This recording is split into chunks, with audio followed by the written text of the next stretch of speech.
तो चतुर्मास भी आज से शुरू हो रहा है। कुछ लोग शयन एकादशी से चतुर्मास का पालन करते हैं और कुछ लोग पूर्णिमा से जो है चतुर्मास का पालन करते हैं। तो गौड़ीय वैष्णव आचार्य या गौड़ीय वैष्णव संप्रदाय में पूर्णिमा से ही जो है चतुर्मास व्रत का पालन किया जाता है।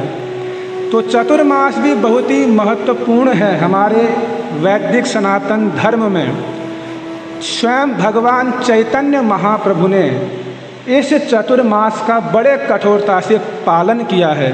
इसीलिए ये चतुर्मास जो है इसलिए भी महत्वपूर्ण हो जाता है। चतुर्मास कोई कर्म के अंतर्गत नहीं कहा जा सकता है। श्रील भक्ति सिद्धांत सरस्वती ठाकुर प्रभुपाद जी अपने एक पत्र में वर्णन करते हैं इस चतुर्मास के विषय में। वो बतलाते हैं कि चतुर्मास जो है कर्म का अंग नहीं है। यदि वो खाली कर्म का अंग होता तो महाप्रभु इसको इतना गुरुत्व नहीं देते, क्योंकि महाप्रभु ने कर्म और ज्ञान की उन्होंने भर्त्सना कर रखी है।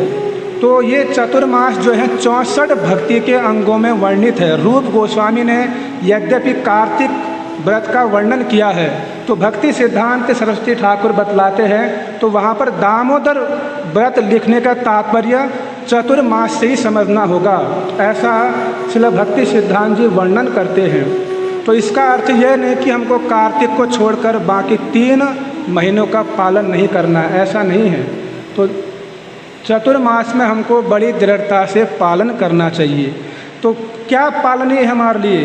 कुछ खाद्य वस्तुएं त्यागा जाता है इन महीनों में, और विशेषकर वैष्णव लोग अधिक से अधिक अपना भजन बढ़ाते हैं, धाम में वास करते हैं, धाम की यात्राएं करते हैं और साधु संग में अधिक से अधिक रहने का प्रयास करते हैं, भागवत श्रवण अधिक से अधिक करते हैं। तो ये चतुर्मास में वैष्णव के लिए ये सब नियम पालनीय हैं। तो इस प्रकार वैष्णव के लिए तो हरि भजन और भी बढ़ा सकते हैं, विशेषकर इन चतुर्मासों में। क्यों?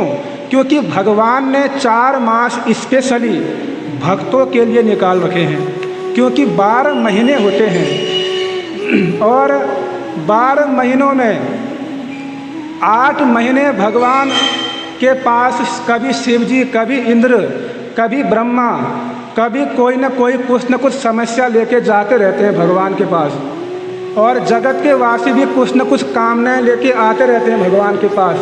तो भगवान क्या कर देते हैं, इन 4 महीने अपना ऑफिस बंद कर देते हैं। भाई ये 4 महीना किसी के लिए नहीं, 4 महीना केवल मैं भक्तों को ही दूंगा।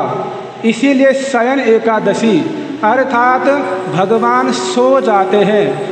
भगवान किसके लिए सो जाते हैं? जगतवासियों के लिए सो जाते हैं, लेकिन अपने भक्तों को विशेषकर इन 4 महीने में विशेष समय देते हैं, मैं और मेरे भक्त। तो इसीलिए जब भगवान भक्तों के लिए समय निकाल रहे हैं 4 महीनों में, तो भक्त भी इसीलिए भगवान के लिए विशेष समय निकालते हैं इन चतुर्मासों में।